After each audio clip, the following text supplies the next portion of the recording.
It's not something most of us want to think about, how and where we want to die.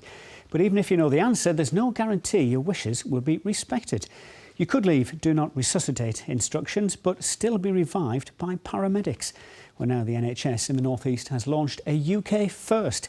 It's a legally binding document that will ensure there's a consistent approach in all the region's hospitals, hospices and care homes. So where do most people die? Well, the majority of people say they'd choose to die at home, but the reality is most of us don't.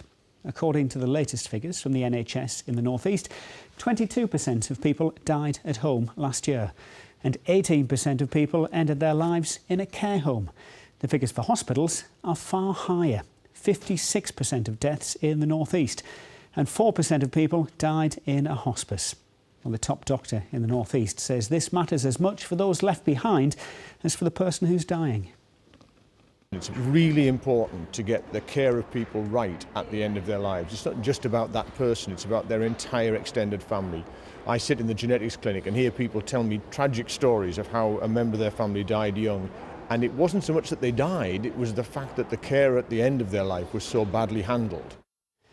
Well, one member of a family whose experiences shaped this new deciding right policy was Irene Young. Here's her account of how her father's death was handled.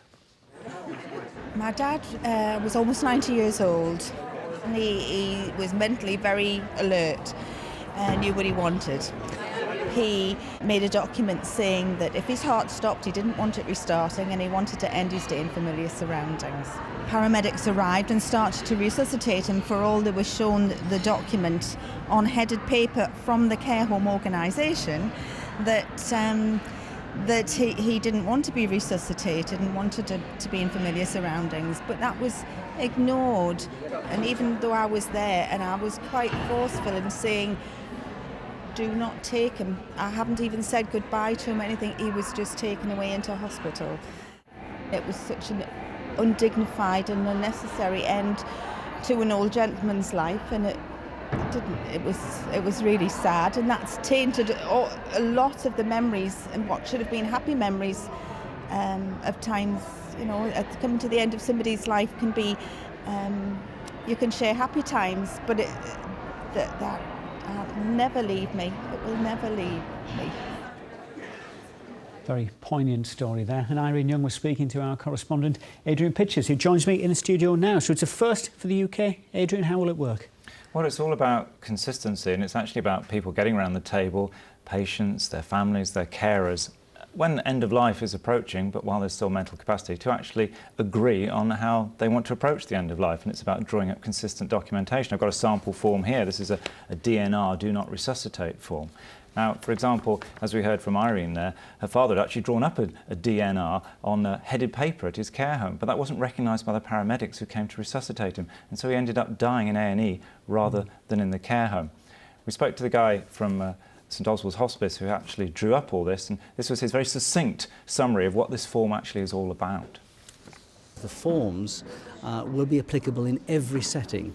So for the first time, decisions will go with the patient rather than sticking with the organisation, and that makes logical sense.